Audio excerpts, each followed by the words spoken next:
You don't know what God is making while you're aching. You don't know what God is making while you're aching. You don't know what God is making while you're crying.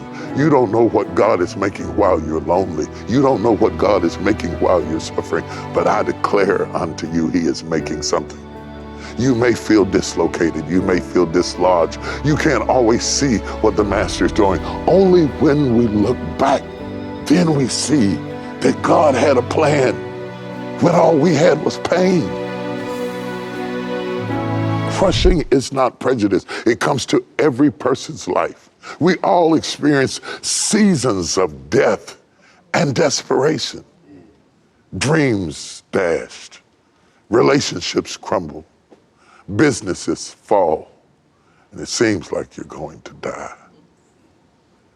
Whether that business is a big corporate office, bringing in billions of dollars, reporting to its shareholders, or whether it's a mom and pop shop, a dry cleaning service, or a cupcake shop, you go through changes. It is the crushing that gives you wisdom. You cannot buy wisdom in a store. You cannot get it in a jar.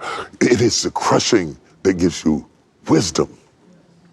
It is Nelson Mandela, wrongfully in prison, shut up in a prison in the middle of an island for years, never knowing that while he was an inmate, having food shoved to him like a dog to eat off the ground, that he would be the president of South Africa.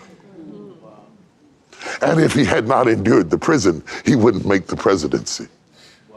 It is the prison that created the presidency. That is what crushing is. It is the ability to endure the wisdom of the vintner. For the vintner knows exactly where to crush you. I know Nelson Mandela would not have picked such an unsavory place to be president. Most presidents don't go to jail to be president. They go to Yale to be president. But not Nelson. Nelson went to jail and he still got there. You must believe that in spite of the suffering, you will still get there. That God has a watch and it never loses time. And he knows exactly when to raise you and exactly when to bring you out. And when the stage is set and the time is right, nobody can hold you down when God gets ready to raise you up. But the problem with the seed is that it can't think. So it doesn't understand the suffering and it doesn't understand the pain and it can't hear me. And sometimes the hardest part about being a preacher is that you want so much for the people to get it. And sometimes the people who need it the most, they really don't really hear you. That you're on course when you're off course. That you're planted when you thought you were buried.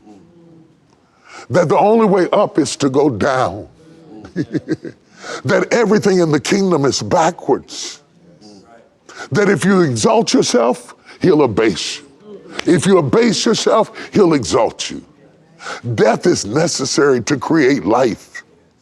Jesus says, I come that you might have life, and then dies. Because the cost of life